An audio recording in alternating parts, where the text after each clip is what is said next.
जरा सोचिए, आपके फोन पर एक एसएमएस आता है, बिल्कुल बैंक जैसा दिखने वाला मैसेज, और अगले ही पल आपके खाते से पैसे उड़ जाते हैं। ये अब कोई अनोखी बात नहीं, बल्कि देश में तेजी से फैल रही एक नई मुसीबत बन चुकी है। फ्रॉड रोकने वाली ग्लोबल कंपनी बायोकैच की ताजा रिपोर्ट में चौंकाने वाला एक खुलासा हुआ है। एसएमएस के जरिए होने वाले स्कैम में साल दर साल 146% का इजाफा हुआ है। आइए जानते हैं ये स्कैमर्स किस तरह से लोगों को अपना शिकार बना रहे हैं।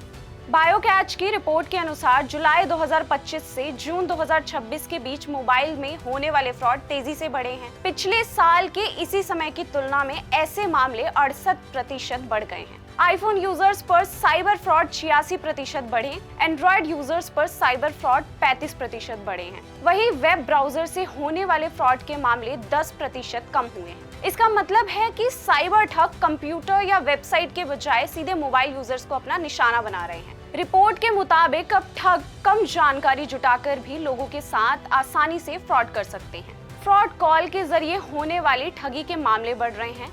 इसमें स्कैमर्स लोगों को पैसे ट्रांसफर करने की पूरी प्रक्रिया के दौरान कॉल पर लगाए रखते हैं, ताकि वो किसी और से मदद ना ले और उन्हें फ्रॉड का एहसास भी ना हो। पिकॉक के मुताबिक एसएमएस स्कैम ज्यादा सफल इसलिए हो रहे हैं क्योंकि साइबर अपराधी ऐसे मैसेज भेजते हैं जो असली में भरोसेमंद लगते हैं। लोग इन्हें सच मान लेते हैं और बिना जांच किए जल्दी से जवाब दे देते हैं, जिससे उनके साथ फ्रॉड हो जाता है। स्टैटिस्टिक्स के मुताबिक साइबर फ्रॉड में स्कैम की कोशिश की जाने वाली अमाउंट 35% बढ़ गई है।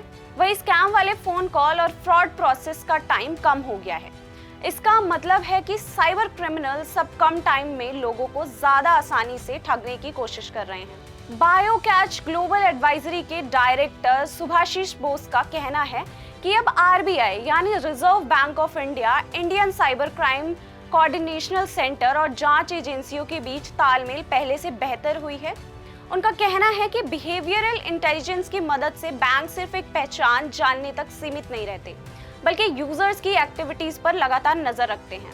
इससे सिर्फ एक पहचान जानने के बजाय यूजर्स की एक्टिविटीज पर लगातार नजर रखी जाती है और फ्रॉड को जल्दी पकड़ा जा सकता है। अब सवाल ये है कि इन स्कैमर्स और साइबर फ्रॉड से कैसे बचना है। डेक्कन क्रॉनिकल की रिपोर्ट के मुताबिक बैंक अब रिमोट एक्सेस ट्रोजन यानी रैट जैसे साइबर अटैक्स को पहचानने में बेहतर हो रहे हैं, लेकिन पासवर्ड और अन्य जानकारी ऑटोफिल होने के मामले भी बढ़ रहे हैं। ऐसे में बैंकों को सिर्फ ओटीपी सुरक्षा पर निर्भर रहने की बजाय फोन में मौजूद सॉफ्टवेयर यानी मैलवेयर पहचानने और रोकने पर ज्यादा ध्यान देना चाहिए। वहीं गृह मंत्रालय के Indian cyber crime coordinational centre की सलाह है कि लोग किसी भी अनजान लिंक या एसएमएस पर तुरंत भरोसा ना करें, क्योंकि ध्यान रखें, बैंक कभी भी फोन पर तो ओटीपी या पासवर्ड नहीं मांगता। अगर किसी फ्रॉड का शक हो तो तुरंत साइबर क्राइम हेल्पलाइन 1930 पर संपर्क करें।